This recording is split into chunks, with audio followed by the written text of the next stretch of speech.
3 years ago, mysterious creatures emerged from the depths without warning, quickly wiping out 99% of the human population.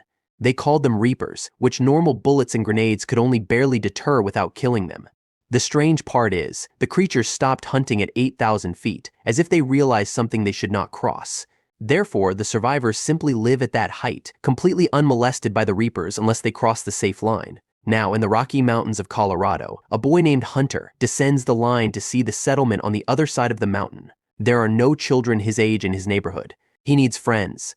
In the next second, Hunter notices something moving in the bushes, prompting him to leave immediately. He quickly runs as the Reaper shows itself, making it to safety in a short time. When he gets home, his father, Will, scolds him for putting himself at risk and reminds him of his lung condition. Hunter is in home care, and Will is afraid of losing him since he is the only family he has. Then Will and his neighbor Katie go into the surrounding forests to hunt. Since the Reapers only hunts humans, animals live freely and reproduce drastically, which makes it easy for them to get deer. Unbeknownst to Will, Hunter often looks at family photos because he misses his mother who has passed away. Meanwhile, a physicist, Nina, is desperately experimenting with a way to create a bullet that can destroy the Reapers, but never succeeds. She coats the bullets with whatever material is available and uses Reaper scales as targets. After losing her entire family, she is overcome by revenge and depression, sending her into a drinking frenzy. When night fell, Will saw Nina still shooting her rifle, reminding him of his wife. Her name is Tara, who was killed by Reaper while on a mission with Nina. For that reason, Will hated Nina until now. Suddenly, Hunter's lungs flared up, urging Will to replace the oxygen filter in his device, which he did just in time. He hugged his son and calmed him down. Will soon realized that he had run out of filters, so he opened the map, making a plan to get to the hospital in town. In the morning, he spent a lot of time with Hunter, teaching him how to farm and fishing. When night fell, he gave Hunter macaroni and cheese, which is his favorite dish, but most importantly, it was Hunter's birthday. There is no festive celebration with fairy lights, because generating electricity is now difficult, only enough for Hunter's device. While Will is relaxing on the porch, Katie visits him with a couple of beers in her hand. She reminds him that it's a weekend night, so she came just to have a drink with him. At that moment, they hear a loud gunshot, realizing another failure by Nina. In the middle of the night, Hunter has another attack, which Will quickly suppresses with an injection. Will knows he needs to get the filter stock as soon as possible, and he knows Nina needs something in her lab.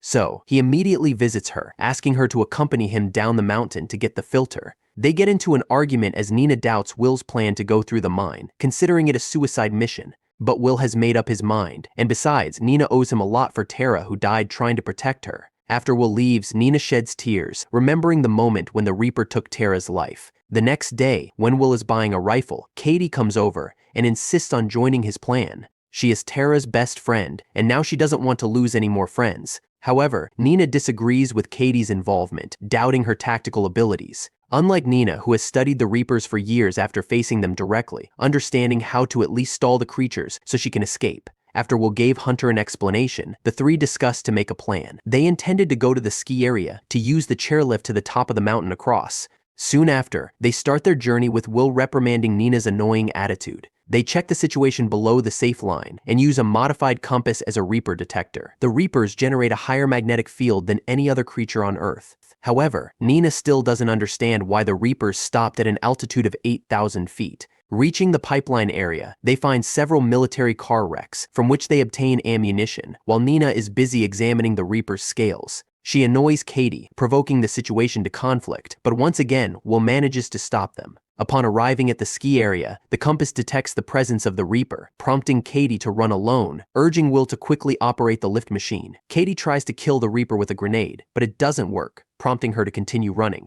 Once the engine starts, Nina and Will board the lift, while Katie climbs the tower before she jumps into the lift. Unfortunately, the Reaper uses its tentacles to disrupt the cable, causing the cable to detach from its path, knocking the three of them out. In a desperate situation, they muster their strength to run and manage to reach the safety line, stopping the Reaper from pursuing them. They survive, leaving the Reaper seemingly helpless in its deadly nature. As night falls, the group decides to rest at a resort lodging, where Will begins to think that the Reapers are punishment for humanity's sins. But Katie is skeptical, believing that they are the new apex predators on Earth and humans are their prey. Nina, on the other hand, has an unspoken suspicion regarding their biological nature, which is why she wants to get to her lab so badly. Shortly after the conversation, everyone falls asleep except for Will. He remembers Tara, who insisted that Nina knew how to kill the Reapers since she is a physicist. Tara wanted a better world for their son, so she volunteered to accompany Nina to her lab, which ended up leading to her own death. The next day, they arrive at the tunnel where Will used to work as a miner. Despite the tunnel's twisting that would take them below the safe line, Will has no intention of aborting the mission. They soon enter the dark tunnel and find the gate to the other side of the mountain welded shut. They are forced to climb down a ladder to get to the lower level, which is below the safe line. In response to Nina's question, Katie tells them what happened to her when the attack began. She and her boyfriend got into a violent altercation, so she escaped by stealing his car and found refuge when the Reapers showed up. Once they reach the lower level, the group continues their journey, trying not to make any noise. However, the Reapers are waiting for them, forcing the group to run to another level. Will uses all his ammo and manages to hold off the Reapers for a moment, but they are stuck in a dead end. Since the Reapers can detect carbon dioxide, they try to hold their breath for as long as they can while the Reapers' tentacles track in front of their faces. Will quickly sets off a flare as a diversion, signaling them to escape into a small hole. Katie is the first out of the hole, met by a Reaper that stabs her in the chest with a tentacle, dragging her as Will tries to help her. The hole is heading the way they came, but they find a ladder that they quickly climb up, and then they run out of the tunnel safely. They mourned for Katie for a moment, before continuing on their journey and finding the car. That night, they stop at a cabin where Nina reveals what she needs most in her lab.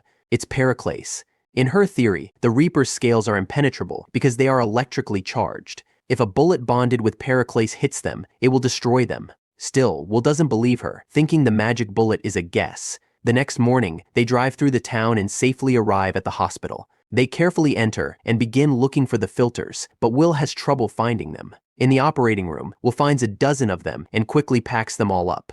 As they are about to leave, the Reaper's tentacles attack them, breaking through the walls in their path. They run upstairs with Will setting himself up in a ready position, while Nina hid in a small room. As the Reaper approaches, Will shoots the oxygen tank, which throws the Reaper out of the building in an explosion, saving them both. It is unconscious, but they don't know if it is dead or not. In a hurry, they get into an argument because Will intends to return to the refuge while Nina's lab is near. Nina gives him a choice: go home with limited filters or prove that the creature can be killed. Will knows that this is a rare and dangerous opportunity, so he reluctantly chooses the latter. They then drive back to the highway and arrive at the Boulder National Labs. Without wasting any time, Nina took out the Periclase and started creating magic bullets, with Will guarding her. During the work, Nina reveals that when the attack began, she was in the lab with her team, while her family was watching her son Billy's soccer game. She regrets being such a mother, but Will comforts her, assuring her that there is no point in blaming herself. After a while, the bullet is finally ready, but when Nina fires it, it only becomes her next failure. Despite this, she refuses to give up and tells Will to go home first. She promises to catch up soon with her car, which is still in the parking lot, forcing Will to agree. Soon after, Will quickly sped off while Nina decided to replace the material with cobalt.